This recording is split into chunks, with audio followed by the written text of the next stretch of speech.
Buenas tardes. Vamos a comenzar nuestra segunda ponencia, que forma parte de nuestro tercer ciclo de seminarios de las asignaturas de Química y Fisicoquímica, y el día de hoy tenemos el honor de presentar la ponencia a cargo del doctor Roberto Moreno Colín, compañero de la asignatura. La ponencia que el doctor nos va a impartir lleva el título de la enseñanza contextualizada de la química. El doctor Roberto Moreno Colín tiene doctorado y postdoctorado en educación por el Centro de Estudios Superiores en Educación. Es profesor de carrera asociado a tiempo completo definitivo en la Facultad de Estudios Superiores Iztacala. Es jefe de la asignatura de Desarrollo Histórico de la Biología, conferencista y congresista nacional e internacional. Capacitador educativo, experto en estrategias didácticas y evaluación a nivel superior, presencial y en línea. Experiencia en formación de equipos de trabajo para desarrollo de material escrito y didáctico.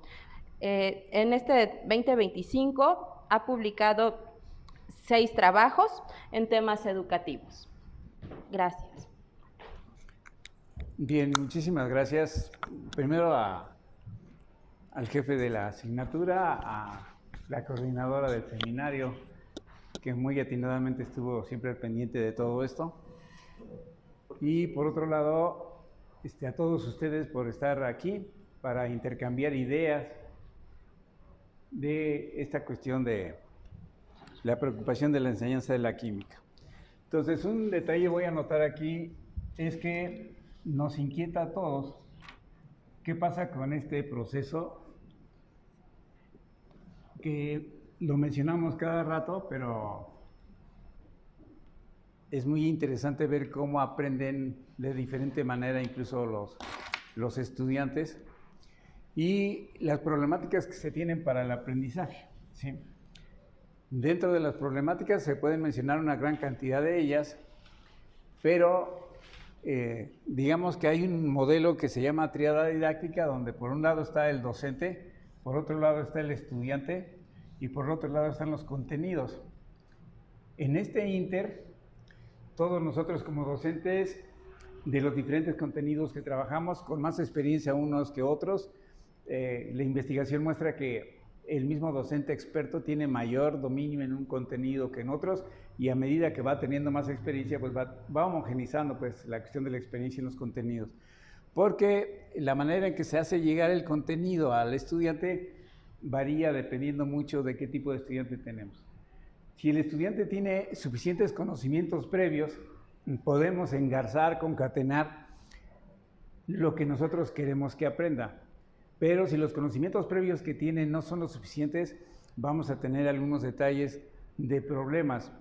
La investigación educativa muestra que, por ejemplo, con que no tengan conocimientos previos pertinentes, adecuados, bien aprendidos de matemáticas, al menos de aritmética o de álgebra, y si les cuesta hacer un despeje de una variable, ya estuvo que se van a entretener mucho en eso y no le van a entender exactamente qué es lo que se quiso decir. Entonces, este aprendizaje se utilizan muchas técnicas para que llegue. Dentro de ellas está la técnica expositiva. Ahorita yo estoy exponiendo parte de esta conferencia. Y lo interesante es que a veces desconocemos que hay en la exposición contenidos de forma y fondo. En las cuestiones de fondo, lo que se busca es, de alguna manera, asociar el contenido que estamos trabajando para que el estudiante le encuentre sentido y significado. Se ha visto, pues, que los estudiantes aprenden si consideramos al menos los siguientes aspectos. Uno es, ¿qué tiene que ver los contenidos que estamos trabajando con su vida personal, por ejemplo? Con su familia, con sus compañeros, con él mismo. ¿Qué tiene que ver el contenido que estamos trabajando?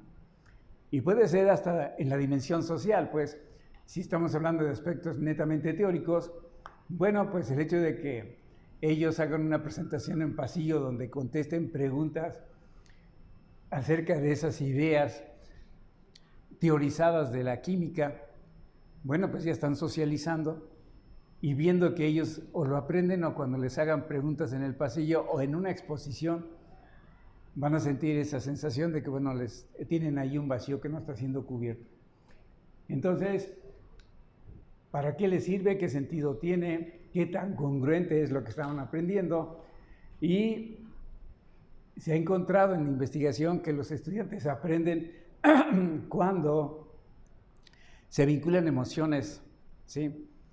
Emociones que buscamos son positivas para que el contenido lo hagan suyo, ¿sí? Y lo novedoso de la química también tiene un impacto en el aprendizaje. Ese efecto Sousa le llama efecto primacía-novedad. Es decir, cuando les presentamos un tema o un subtema, ¿qué tanto los sorprendemos con una idea? ¿Sí? Que todos se queden así, ah, caramba, esa no me la sabía. O que digan, qué interesante, ¿sí? Y que empiece después con la exposición a hacerlo más fuerte para que vean qué sentido tiene. Y entonces, bueno, dentro de todas las inquietudes que existen para que los estudiantes aprendan, viene el detalle de un modelo pedagógico que tampoco es tan joven, pero sí empezó a tomar más auge en los últimos tiempos, que se llama la enseñanza contextualizada, ¿sí? Y lo de contextualizado tiene varias premisas importantes. Entonces, la charla que vamos a tener el día de hoy es en relación a ese modelo pedagógico. Y entonces vamos a ver qué es lo que plantea el modelo.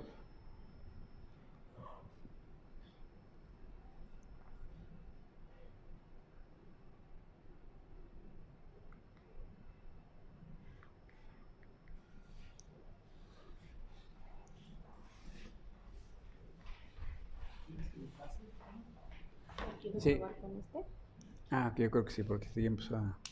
Desde hace rato empezó a dar lata. ¿Es esta? ¿Este es su memoria o cuál es el controlador? El controlador es este. Vamos a ver.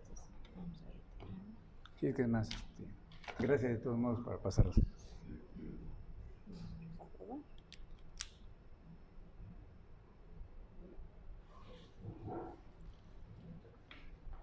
Gracias. Bien.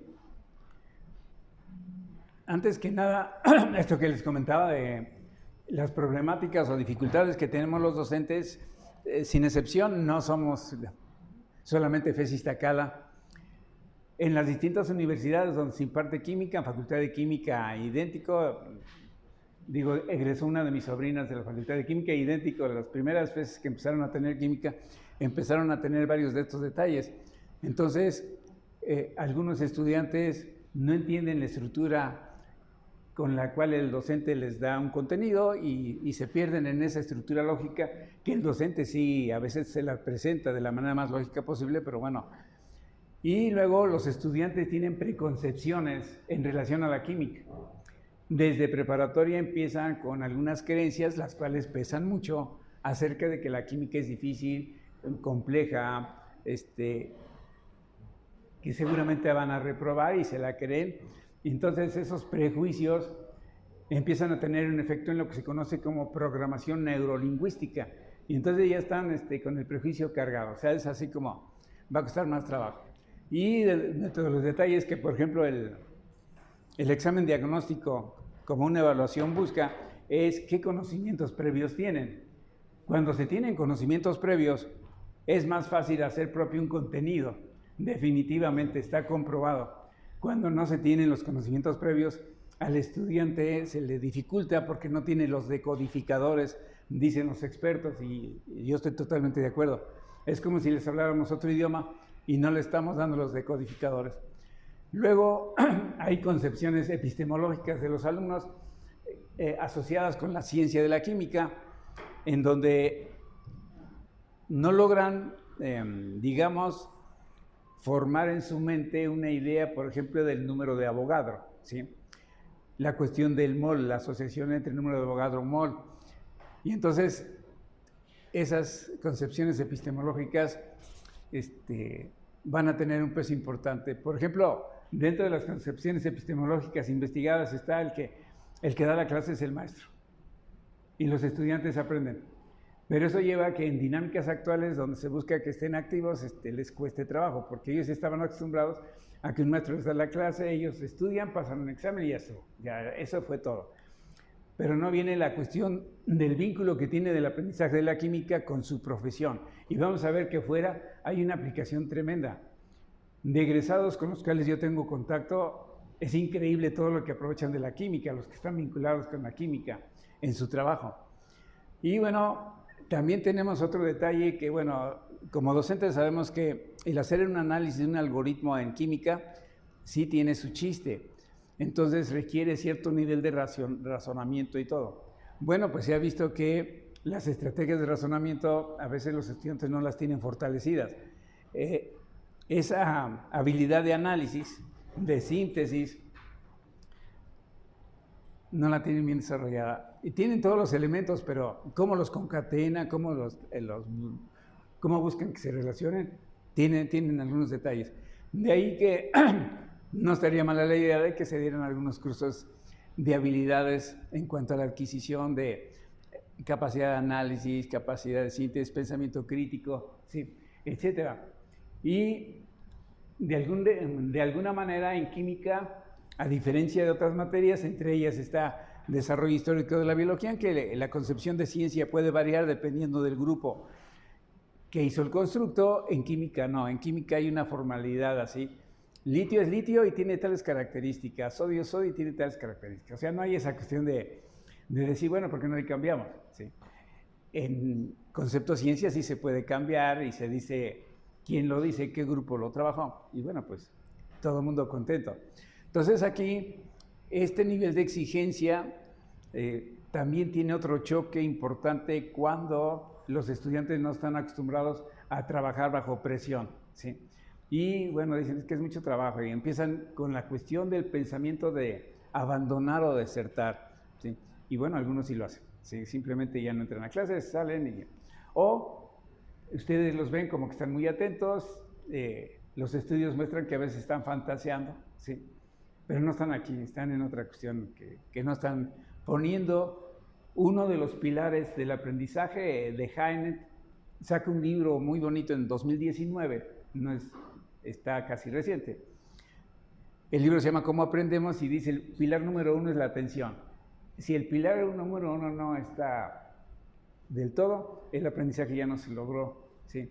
Y bueno, en química, con solo que lleguen en el momento en que se estaba dando el concepto de catión, pero no estuvieron en el caso de anión, entonces se les va a complicar cátodo y ánodo cuando ya hay la asociación de ambos, porque no tuvieron el panorama completo. Entonces, los docentes nos vemos en la necesidad de a veces estar repitiendo cuando vemos movimientos y reafirmar, pues recapitular para que esa parte quede cubierta. Y por último, otra de las dificultades que se tiene es lo que se conoce como metacognición. El estudiante no tiene esa capacidad metacognitiva de saber que no sabe, ¿sí? Él supone que sabe, pero no sabe que no sabe. Entonces está interesante cómo no entra en esa cuestión de he aprendido o no he aprendido. Lo que me enseñaron de estequiometría hoy, lo aprendí, no lo aprendí, ¿sí? Entonces esa parte no ayuda mucho en esta cuestión. Entonces, caray, dice al revés. Dentro de esto, pues hay toda una serie de aspectos que van en el dominio afectivo de los estudiantes, van desde las actitudes, creencias, las respuestas individuales que tienen, las reacciones emocionales que tienen, hacia los contenidos que estamos trabajando. De hecho, hay estudios que muestran de manera muy interesante lo que se conoce como el efecto de parpadeo, de que los alumnos nos escanean en los primeros segundos, a los 10 segundos ya tienen una preconcepción del docente y a los siguientes tiempos, después de los 10 segundos, empiezan a hacer un nexo de me es grato como me están hablando, me es grato como están enseñando y empiezan a quedar atrapados si el docente utiliza las cuestiones adecuadas. Y si no, empiezan a tener esta cuestión de las creencias acerca del maestro y eso los distrae, ¿sí? Es como un juego de que sí, que no. Parece que sí me convence, parece que no me convence. Entonces, digamos que eso tiene mucho vínculo con las reacciones emocionales que tengan y se va hacia un punto que tiene que ver con esto de la enseñanza contextualizada de la química, porque los estudios muestran que el docente tiene el reto de generar en el espacio áulico o aquí en el laboratorio un ambiente de resonancia para el aprendizaje. ¿Qué significa eso de la resonancia para el aprendizaje? Significa que el ambiente le da certidumbre, confianza en el salón de clase y entonces la atención se empieza a centrar precisamente. Y bueno, el docente tiene el reto porque tenemos que estar atrapando su atención cada rato, cada rato. Se ha encontrado en los estudios que en los primeros 10 minutos empieza a perder la atención. En los siguientes hay que hacer acciones, un toque, pedir que se levanten, o sea, lo que podamos hacer, porque no en todas las instituciones se hace, pero el chiste es que no entre el tono muscular, que se empiezan a relajar y ya estuvo. Por ejemplo, una charla no debería durar más de 10 minutos y después entrar a una actividad, como cuando se hace un taller, y después volver a retomar la cuestión de lo que se está trabajando. Y entonces, en química tenemos también otro detalle importante.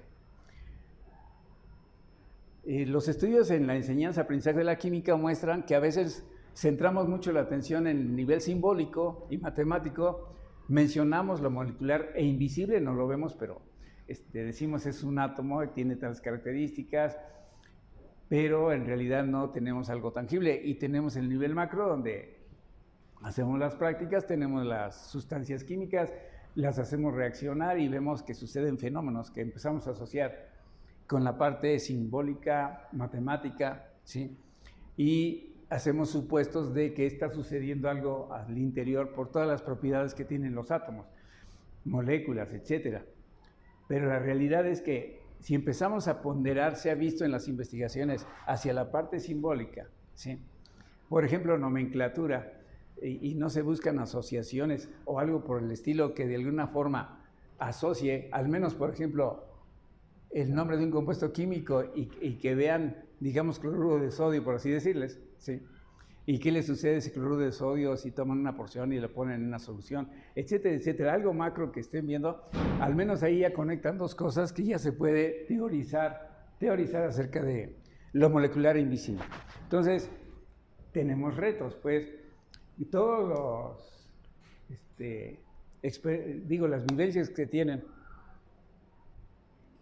en relación a cómo aprenden química, pues nos lleva gradualmente a este modelo de la química conceptualizada, y el punto nodal de esto es, de ahí se encimaron las letras, pero es, si doy el contenido de estequiometría, es buscar cómo lo vinculo con la vida cotidiana. La vida cotidiana abarca no solamente la vida de una persona, sino abarca el que si algún estudiante a su vez está haciendo un análisis de algo, bueno, cómo aplicar lo que está aprendiendo acá, ¿sí? De alguna manera, incluyendo lo social, ¿sí? Entonces, vamos a ver que en este modelo pues se hicieron toda una serie de cosas en qué aplica la química, pero aquí el reto en los diferentes espacios educativos es que el docente, cuando está con la unidad 1, por ejemplo en nuestro caso, de teoría atómica, ¿sí? ¿Cómo hago para que el estudiante tenga la posibilidad de hacer conexiones de alguna manera y que permita decir, entonces yo puedo aplicar esto, aquello, etcétera? Simplemente el uso de la tabla periódica, ¿sí? ¿Cómo conecto yo para que el estudiante le quede firme y nosotros lo reafirmamos de que lo va a poder aplicar, ¿sí? Digo, aquí hay cosas muy interesantes en la parte social, porque cuando se invita a que generen una tabla periódica dinámica, por ejemplo, entra la creatividad de los estudiantes y les empiezan a plantear modelos curiosos, ¿sí? Por ejemplo, si dicen que quiero que hagan una tabla periódica donde den realce a los gases nobles, bueno, ahí les va el reto, ¿sí? Pueden utilizar inteligencia artificial si quieren. Aquí van a presentar un modelo que integre todas las cuestiones de lo que se investiga. Entonces, la idea es que de lo que estamos trabajando en química se vaya teniendo el contexto en el cual se va a aplicar esa química, ¿sí? Trascender lo que ven en el salón de clase, y pues si nos vamos en la historia siempre ha sido un ideal de que conectemos con el entorno, pero este modelo pedagógico cuando se echa a andar invita a que, bueno, están en unidad 1, en unidad 2, en unidad 3, ejemplos de lo que yo voy a aplicar en un momento dado. Y entonces, de alguna manera, reafirmando este modelo, ¿sí?, enfatiza la conexión con la vida diaria. Es decir, yo le he podido vivir con los estudiantes en el laboratorio cuando le comento al maestro Sam, tienen que preparar soluciones de distintos tipos, ¿sí?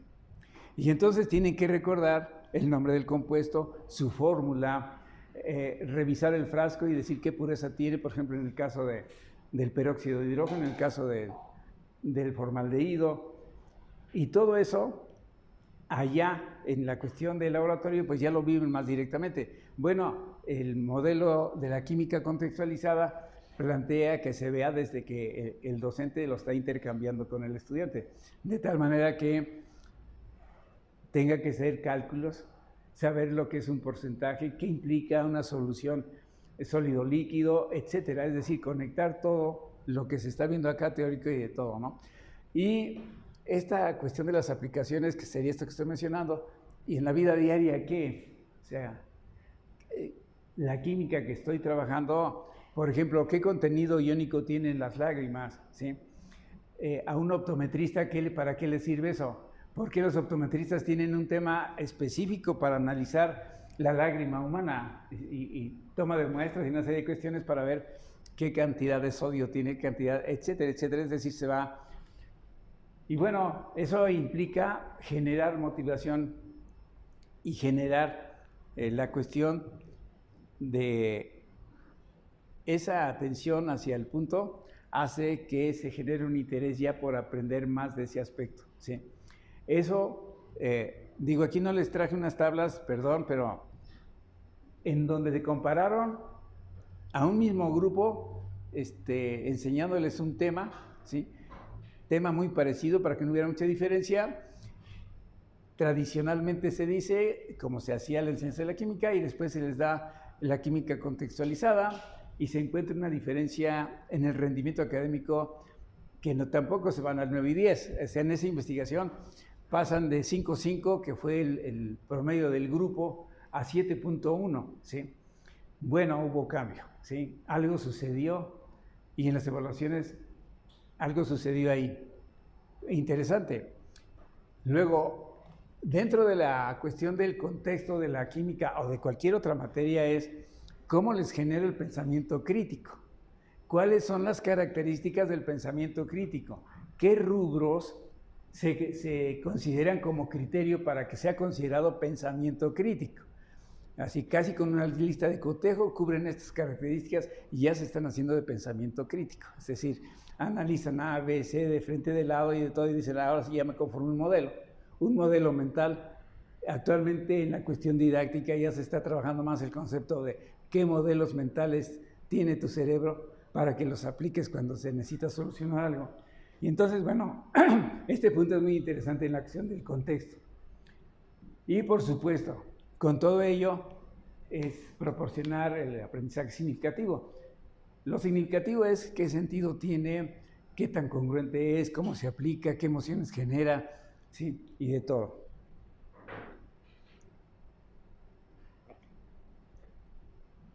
Esto, lo que ha mostrado en las investigaciones de este modelo, es que facilita la cuestión de el enseñar y fomentar el aprendizaje, ¿sí? Y por supuesto, empieza a cambiar el interés por la química. Digo, no les tengo que decir mucho, pero si se abre en cualquier página qué interés hay por estudiar química, no es así como que yo quiero, al contrario. Hay por ahí expresiones de, no, química no, sí, casi es manifestación al unísono. Bueno, pues acá con eso se busca que de alguna manera se busquen qué situación real. No solamente nosotros, o sea, en las estrategias didácticas que tengamos, es llevarlos a que también ellos busquen situaciones reales, que digan, ah, sí, en mi casa se tapó el inodoro, y entonces no supe yo con qué, si era con hidróxido de sodio diluido, sosa, ¿qué hacía yo? O sea, ¿qué permitiría destaparlo? ¿Sí? Todo lo que ellos vivan en esas situaciones que se repitan con frecuencia, pues son cuestiones, ¿sí?, donde el alumno empieza a hacer constructos que empiezan a ser propios. Porque uno de los detalles que se ha encontrado en las investigaciones es que El estudiante escucha al maestro, anota a veces ya ahora ya le sacan una diapositiva y que después no analizan. Y hay estrategias para que le saquemos eso también. ¿Sí? Y listo. Pero cuando ellos van generando constructos propios, ¿sí? Ya dimos un paso adelante con ellos. Y empiezan a... es como cuando, como estrategia, yo les pido, bueno, no les pido, les doy un hoja en blanco y les pido que todos cierren los ojos, que tengan listo el lápiz, bolígrafo, lo que tengan sobre la hoja, y les pido que escriban la fórmula estructural del etano, por ejemplo. ¿Sí? No pueden abrir los ojos. ¿Sí? Y entonces pues voy recorriendo las mesas y voy viendo qué tienen acá en cuanto a esa fórmula estructural. ¿Qué significa una línea en lo que dibujaron? ¿Sí? Y entonces empieza esa conexión donde el alumno empieza a hacer un constructo teórico de un modelo en ese manejo de que estamos trabajando con modelos y que, bueno, el mejor modelo es aquel que se aproxime mucho a la realidad, cosa que, bueno, en el ser humano tenemos ese ideal como tal. Decía Rosenbluth, el mejor modelo de un gato es otro gato, pero mejor aún el gato mismo. Es decir, buscamos esa cuestión de irlos llevando a que vayan aprendiendo. Se hace mucho hincapié en el modelo contextualizado de aplico. Decía por ahí alguien, no, es que lo pragmático también no necesariamente, bueno, pues en este modelo se hace mucho hincapié en lo pragmático, en la aplicabilidad que se tenga. Ajá. Y por supuesto se va relacionando todos los contenidos de la química de nuestro programa, ¿sí? De tal manera que va generando conciencia en teoría dentro de su contexto, ¿sí? Se lleva a cuestiones que si las platica en su casa, ¿qué creen? Hoy aprendí en química algo que podemos aplicar aquí en casa.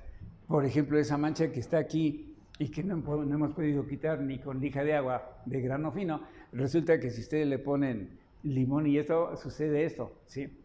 Ah, bueno, perfecto. Ya está caminando la idea, ¿sí?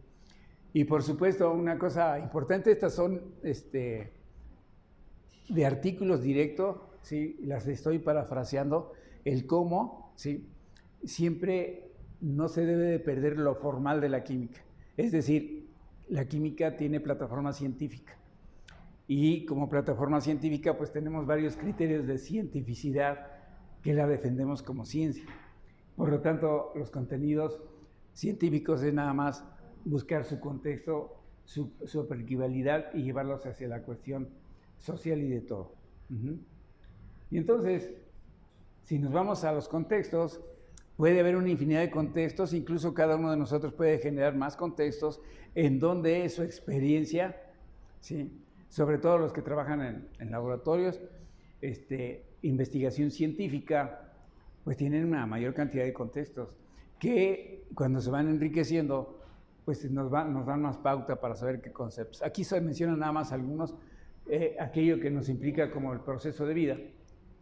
Ahorita el doctor Ignacio nos comentaba de este libro que les recomendó a ustedes, ¿sí? Y bueno, pues, ¿qué hay de la química y la vida? ¿Qué tan cierto es de que todo es cuestión de química? ¿Sí? Luego viene algo que tiene mucho impacto porque en los estudios de aprendizaje significativo, aquello que implique la salud o supervivencia, de inmediato atrapa la atención, ¿sí? Cáncer u otras alteraciones, ¿por qué se forma un trombo? ¿Sí? ¿Qué tiene de implicaciones ese trombo cuando trastoca como trombo una vía que taponee la llegada de la sangre normal al hígado y el hígado, cómo empieza a tener su efecto en la persona, cómo es que a medida que pasan los días esa persona puede tener varios riesgos en ese sentido? ¿Qué sucede ahí? ¿Qué sucede cuando tomamos frecuentemente algún medicamento? ¿Cómo es que está actuando de acuerdo a los conocimientos de la química que estamos aprendiendo? Es decir, se lo toman en cápsulas, lo toman como grajea, en fin, todo eso tiene su chiste en cuanto a las velocidades con las cuales empieza a tener su efecto. viene todo el detalle de la alimentación, un mundo de aplicación de la química, ¿sí? La cuestión de los estudios de salud, la cuestión de estudios de agua, suelo, por dar nada más ejemplos, pues está estudio del aire, atmósfera, hidroponía como uno muy específico, de que muchos biólogos se han dedicado a la hidroponía. De los conocidos que tengo dicen no sabe cómo analicé de la química en su momento para hacer todas las disoluciones. Pero bueno, pues recuerdo a esta persona que tiene su invernadero en Tlaxcala. Él dice, si me hubieran dado más pistas, y bueno, no se pueden dar todas tampoco, pues, pero si se mencionan al menos y por qué es importante que una solución madre tenga ciertas características, es importante. Y por supuesto está el contexto académico. Las aplicaciones de la química es increíble, ¿sí? Se pueden hablar de todo esto que ven ahí como salpicado de cosas. Y bueno, cosmética, medicina, agricultura, ingeniería química, en fin, hay una gama muy amplia que, bueno, ya cada quien retomaría cada uno de ellos. Por ejemplo, en el caso de los biólogos, ¿sí? De alguna manera la química está ahí presente por varias cosas, lo van ustedes a ver ahorita. Si se analiza el plan de estudios de la carrera y buscamos dónde hay química aplicada, al menos en un punto o en otro, no, fíjense, los zoólogos necesitan saber de química, ¿sí? ¿Y por qué? Bueno, pues es que si meten su insecto en alcohol, por ejemplo, alcohol etílico, y no querían que se perdiera el color, pero ya estuvo que algo pasó ahí porque el etanol pues va a tener una acción en los colorantes, etcétera, etcétera. Todo ese conocimiento va a ser importante y a medida que nos vamos hacia allá, la parte ecológica, la parte evolutiva, cuestiones de radioactividad para un fósil, en fin, una amplia gama de cosas en ese plan de estudios y en esta cuestión de la química contextualizada. Y bueno, de las optativas pues ya ni se diga. Si uno recorre en ese eje evolutivo, de todos modos, pues va viendo desde el origen de la vida hasta la actualidad en el contexto académico donde vamos a formar los expertos que van hacia el mercado laboral, todo lo que pueden estar trabajando. Y por ejemplo, simplemente empezando en esta contextualización académica del plan de estudios, en cada uno de los rubros se hace alusión, es decir, moléculas, ahí está, ¿sí? Presente en ese perfil. Cuestiones de biodiversidad y todo lo que implica el vínculo con la química, contaminación, ¿sí? Toda la cuestión del diseño de proyectos de investigación, de alguna u otra manera, va a tener por ahí un nexo con cuestiones de la química. Y ya más específico se puede ir al proyecto que marca en la división de estudios investigación y posgrado, perdón, la división. Bueno, hay estudios que pues marcan de una manera muy fuerte el uso de la química y hay otros que no se ve tan directo, no se ve que esté implícita, pero que si uno los analiza más de fondo, ahí están, ¿sí? La educación científica, la comunicación que se haga, de alguna manera vuelve a amarrar o conectar con la química. Así que cuando el estudiante llegó aquí pensando que biología era estudiar insectos o estudiar animales y plantas, se lleva la sorpresa de que es una asignatura cuyos contenidos tienen una amplia aplicabilidad. O sea, servicios de consultoría, organización. Conozco consultores biólogos fuera del campus sobre la cuestión de que les piden hasta el detalle más fino acerca de que les expliquen por qué se está comportando de tal manera las paredes de su casa que hicieron con tales materiales. Cuando me platican les digo, hasta eso, sí, ahí empieza la cuestión de procesos de oxidación y reducción dependiendo de los materiales. Y entonces, bueno, en ese perfil profesional pues está una gran cantidad de cosas, ¿sí? Dependiendo de lo que se esté trabajando, pues ahí está la química. Está implicada en prácticamente todas las áreas, les decía del plan de estudios, ¿sí? Y bueno, en el contexto que se busca es que al menos se cubran tres aspectos claves hacia la aplicabilidad. Por un lado está la dimensión académica en las cuales lo estamos formando y donde el modelo de la química contextualizada diría aquí cómo voy a prepararlos para que después se ubiquen en una dimensión socioprofesional. ¿Qué tanto trabajan esta cuestión de lo laboral, la práctica? En lo social, recuerdo mucho aquí en Tlalnepantla, una fábrica que se encarga de procesar el PET, ¿sí? Y del PET pues hay diferentes calidades cuando se recibe. Hay del que trae toda la basura ahí que se imaginan ustedes, y hay PET que está separado como el que Iztacala separa, ¿sí? Los precios evidentemente cambian. Pero lo más interesante es, la bióloga que trabaja ahí, dice, yo soy feliz cuando llega el PET separado, o sea, es así como que rápidamente se separan acá y tienen todo. Cuando me invitó a la planta y vio todos los separadores, bueno, pues qué felicidad que viene casi limpio, ¿sí? Pero cuando viene con basura y encuentra hasta un zapato ahí en medio de todo, el proceso de purificación del PET para después procesarlo y que no le salgan manchas al producto, implica trabajo con química, ¿sí? Trabajo con hidróxido de sodio a diferentes concentraciones, chequeo de qué normalidad tiene la solución que está en los tanques de procesamiento y que no, no seas así directo como nosotros acá enseñamos de que, bueno, le metí tanto solvente, tanto, sino que como ya se diluyó por la acción del hidróxido, bueno, pues tiene sus propias técnicas para saber qué normalidad tiene y cómo volverla a la normalidad, ¿sí? Entonces, ese concepto de normalidad en las disoluciones químicas, esta bióloga me dice, no sabe qué importancia tiene, pero a mí me ponen ahí esa solución, me dicen qué normalidad tiene, es hidróxido de sodio, eso ya está ahí, está caracterizado y todo, pero ya se diluyó por la acción que está teniendo al limpiar el PET, pero no lo vamos a tirar, sino que eso se va a volver a la normalidad que tiene que tener para que limpie el PET y listo. Bueno, pues ya están ahí las cuestiones y resulta que lo contextualizado tiene que ver hasta con los grupos de biólogos conformados, si hay grupos de biólogos que trabajan en pura química, grupos de expertos en química, como el Colegio de Biólogos, pero que trabajan en la parte académica de la formación profesional, que retroalimente lo que están aprendiendo acá los estudiantes. Entonces, en la cuestión de la contextualización de nosotros como biólogos, ¿sí? Pues es súper amplio la cuestión de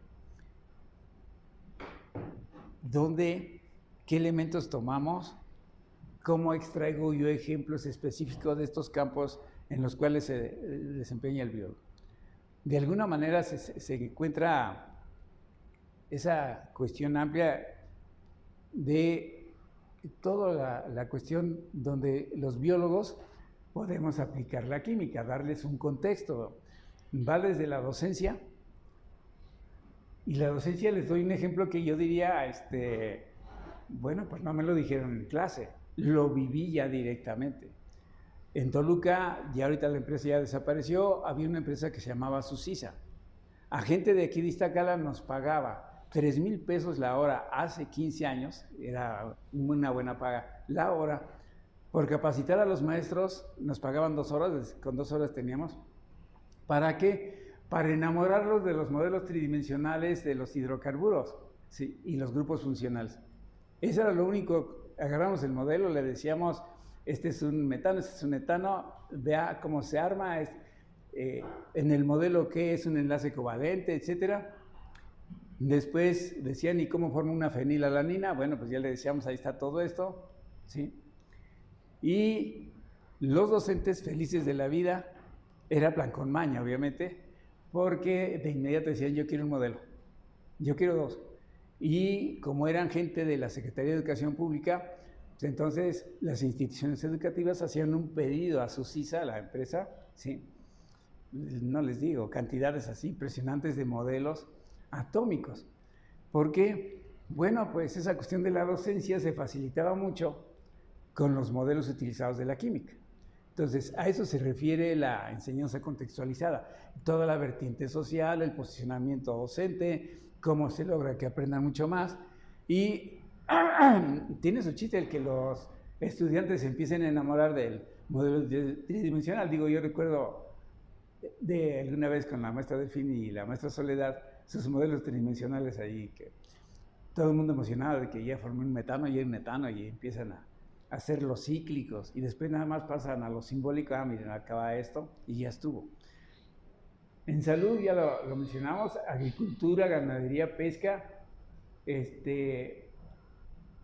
conocemos médicos veterinarios o zootecnistas donde ellos se quejan de que en su carrera no les dieron mucha química, han tomado asesorías con nosotros de cómo actúa un fijador reticular, por ejemplo, químicamente hablando. Entonces, bueno, pues ahí está, acuacultura, recursos naturales, en las unidades de manejo ambiental, que ya de acuerdo a la ley, pues tienen que cubrir varias cosas. Ahí también, otra vez, la química en la industria, contaminación ambiental, y por supuesto, investigación científica, producción animal, y ustedes ven ahí una gama muy amplia, microbiología, farmacología, bioquímica, producción de biomasa, ¿sí?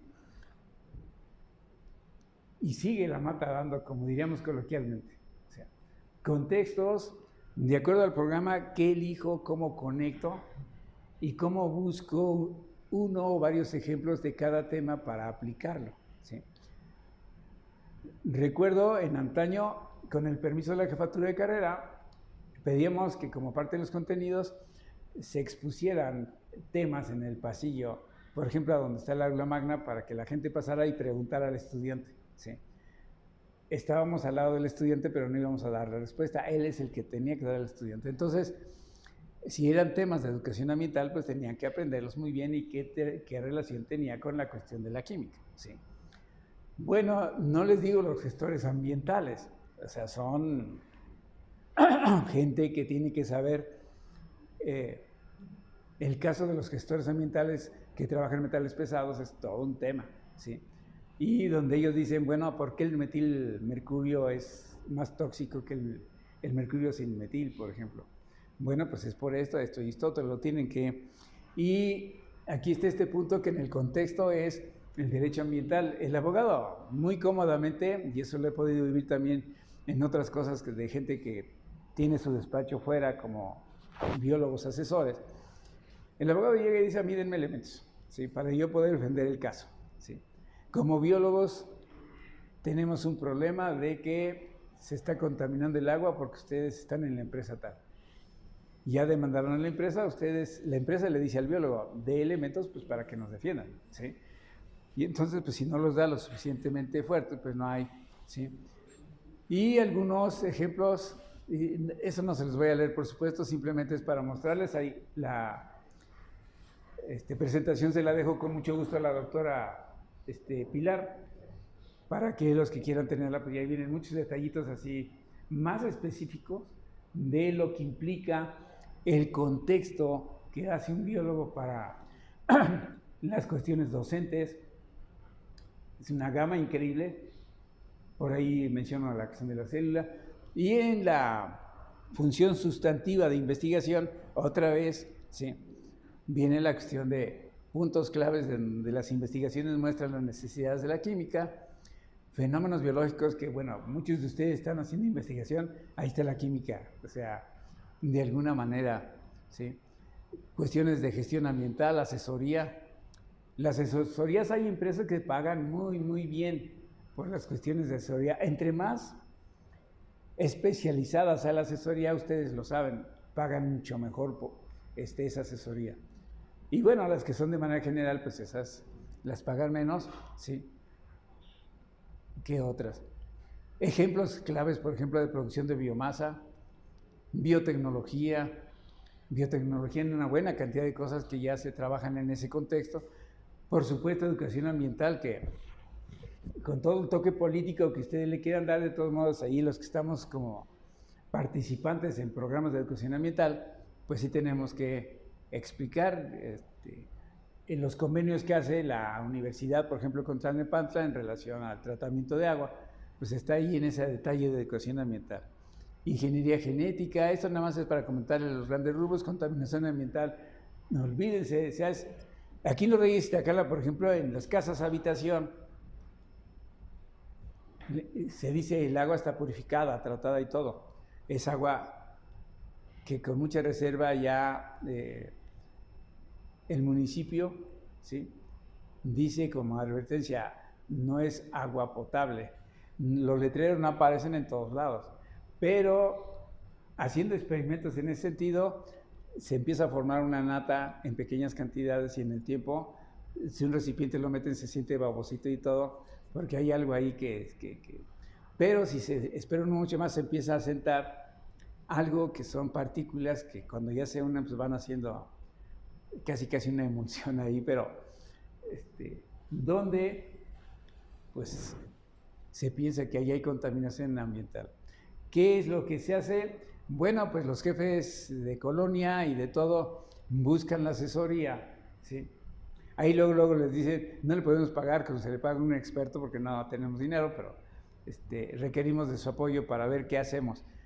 Y bueno, pues lo más común es que al inicio se les dice si van a usar esa agua para beber, aparte de filtrarla a hierba, ¿no? Si puede tomar agua de otro tipo, mejor.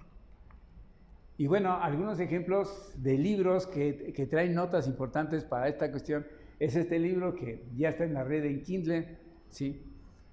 Este libro está fabuloso en todos los sentidos, o sea, trae muchos ejemplos aplicativos, hasta desde qué le sucede a un lápiz y por qué se va desgastando.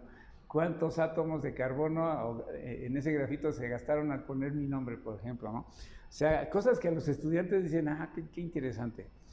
Y, por supuesto, la química y la cocina, esa nos ha recomendado nuestro Sam, alguna vez nos recomendó incluso, nos mandaste los links para los que estuviéramos interesados, ¿no? De la química y la cocina, olvídense, o sea, ¿qué sucede químicamente?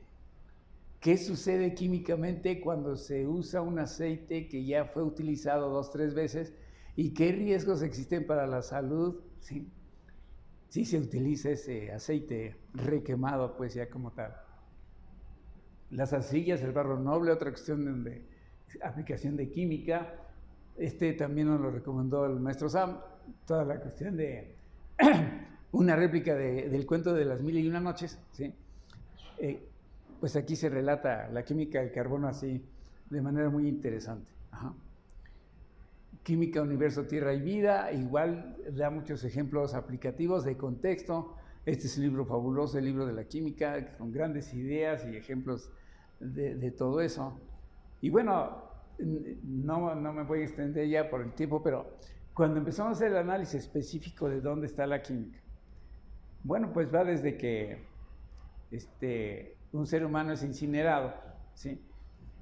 Y nos entregan sus cenizas en una cantidad que uno dice, como que era mucho más. Y bueno, pues entonces empiezan a hacer el análisis, dónde está la química, y empiezan los análisis con modelos teóricos. Algunas cosas se pueden llevar al laboratorio, otras no, se van a quedar en ese triángulo que les decía de lo simbólico, de lo macro y de lo micro, ¿sí? Que para los maestros es todo un reto, ¿sí? Y entonces, bueno, pues aquí empiezan los análisis, entra la cuestión de la aplicación de técnicas para poder decir qué cantidad tiene de cada uno, y en donde nosotros les vamos a dar las bases para que entiendan cómo está todo eso, ¿sí? Ven ustedes las cantidades, hacemos comparaciones, y bueno, ya depende de la estrategia didáctica que estemos utilizando, cómo es que les llega eso a los estudiantes, ¿sí? Y bueno, aquí también hay contexto, ¿sí? Aquí tenemos doctores que están involucrados con esta cuestión y que incluso nos han hecho favor y apoyo a algunos proyectos que trabajamos en la BEC, en el laboratorio, y en donde, bueno, pues hay una gran cantidad de resultados muy ricos en muchas cosas. Y como biólogos, pues ahí están todos los procesos en los cuales está la química. O sea, notas interesantes para los estudiantes como qué sucede cuando hay la fecundación y ya queda implantado en el útero, ¿sí? La información genética completa. ¿Qué pasa en cuanto a si sucede que haya hipoxia o es necesaria la hipoxia, etcétera? Es decir, hay temas ya muy así investigados acerca de qué sucede cuando hay hipoxia. Oxígeno, porque el oxígeno, ¿qué características tiene el oxígeno? Defensa, protección, excreción, riñón, un tema, ¿sí? Toda la cuestión de la reacción a estímulos, nuestra visión, manejo de energía, información, materia, es decir, tenemos un contexto así como que para dar y repartir de qué nos mantiene vivo, por qué es necesaria la energía. Ahí está termodinámica presente, este ya se repitió, las características de todos los sistemas vivos que estaban en la lámina anterior, no era necesario mencionarlas. Y bueno, el ser humano ahí está. También como seres humanos, y a eso me refiero a los estudiantes, son seres humanos, que si no beben agua suficiente y si nosotros sabemos que el cerebro es muy sensible a los cambios de hidratación, es bueno mencionarles. Y aquí vienen, si nos vamos a lo más específico, ¿qué sucede con el sodio? Porque ese catión tiene ciertas peculiaridades de las cuales hay que tener cuidado para cuestiones de salud, cómo funciona, qué relación tiene con función nerviosa, excitabilidad, cambio, bomba de sodio y potasio, en fin, toda una cuestión. ¿Y qué sucede? Porque ahí está lo todavía más impactante en la salud. Si se presenta neuropatía diabética, ¿sí? ¿Qué sucede con esas cuestiones? Porque las personas que tienen neuropatía diabética de pronto tienen contracturas, calambres muy marcados y lo primero que piensan es, si no tengo ácido láctico, no he caminado suficiente. No, lo que pasa es que a nivel nervioso está habiendo efecto y ahí están apareciendo estas cuestiones de estos iones, potasio y todo, cuestión del corazón. ¿Qué sucede si alguien dice,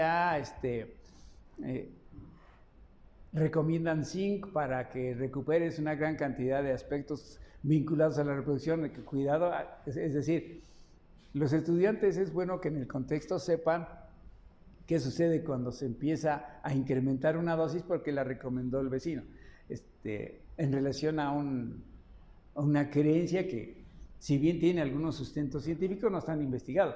Por ejemplo, aquí en Los Reyes, recuerdo en una charla que tuvimos de vecinos, ya ahí en la charla cercana, un señor ya grande, de 60 años, decía, oiga, maestro, yo pongo en una cacerola de zinc agua para que se suelte el zinc y entonces yo me la tomo toda, porque eso a mí me mantiene activo, ¿sí?, con mi esposa. Ajá. Yo le dije, soy biólogo, no adivino. Bueno, yo le comentaba que pues siempre el exceso de algo que yo meto artificialmente pues va a tener sus implicaciones en el sistema homeostáticamente hablando, y que bueno, riñón, hígado van a estar implicados de alguna manera. Y bueno, pues realmente no hay investigación que diga que cree la cacerola soltó tanta cantidad de iones zinc, o no soltó porque es un material que difícilmente lo libera. Pero ahora ya venden el zinc como tal, en cápsulas. Entonces alguien, si cree eso, dice, pues ya ni lo meto en agarro la cápsula y me la tomo, ¿no? Bueno, pues. Y bien, es un hecho de todas las investigaciones que se han realizado en relación a lo contextualizado de un contenido, en que se aumenta la probabilidad de optimizar el rendimiento académico de nuestra asignatura y, por supuesto, de las asignaturas que utilicen este modelo pedagógico. Muchísimas gracias.